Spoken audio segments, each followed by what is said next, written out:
हाय।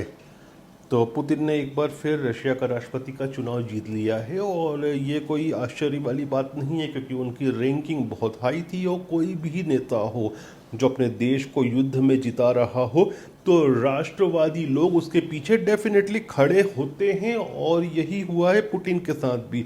Putin के पीछे भी जो राष्ट्रवादी वहाँ के लोग हैं वो उनके पीछे खड़े थे। और यही कारण है कि उनकी अच्छी तरह से जीत हुई है और ये निश्चित भी था, ऐसा लग रहा था कि वो जीत जाएंगे, क्योंकि कोई ऐसा था नहीं कि जो उनका अपोजिशन में हो। और एक नेशनलिस्ट सेंटिमेंट रूस में था और सारी जो जितनी भी रेटिंग एजेंसियां थी, जो रैंकिंग्स आ रही थी, उसमें वो बहुत ऊपर लीड कर रहे थे।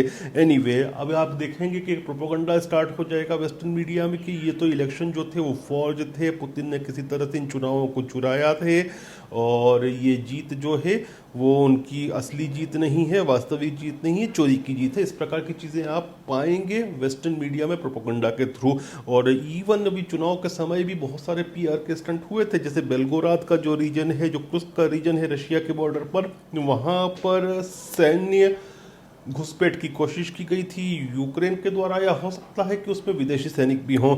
और ये प्रयास कर रहे थे, बार बार मल्टीपल टाइम उन्होंने कोशिश की और मल्टीपल टाइम्स वो फेल भी हुए। और एक प्रयास ये था उनकी तरफ से जो साफ साफ नज़र आ रहा था कि ये जो बॉर्डर के टाउन्स हैं इनको, या फिर जो गांव हैं और टाउन्स हैं, उनमें से कुछ को कैप्चर कर लें, फिर वो दिखाएं कि ये तो डिसेंडेंट सोल्जर्स हैं रशिया के खुद के, जो इस जंग के विरोध में हैं। और चूंकि वो जंग के विरोध में हैं इसलिए वो पुतिन के खिलाफ इस तरह की कार्रवाई कर रहे हैं। तो लेकिन ये भी उनका एक स्टंट जो था ना, वो बुरी तरह से फेल हुआ। और एक चीज़ तो खबर और भी आ रही है कि ये बल्गोरेद रीजन के पास में कुछ न्यूक्लियर फैसिलिटी थी रशिया के अंदर, उसको भी कैप्चर करने की कोशिश थी। वो कैप्चर अगर कर लेते ये लोग तो फिर ये होता कि काफ़ी कुछ ब्लैकमेलिंग चलती कि आप इन टेरिटरीज को यूक्रेन की खाली करो वरना हम कुछ बड़ा कांड कर देंगे। लेकिन ये सब नहीं हो पाया और एक पीआर एक्टिविटी क्रिएट करते, फेक वीडियो बनाते।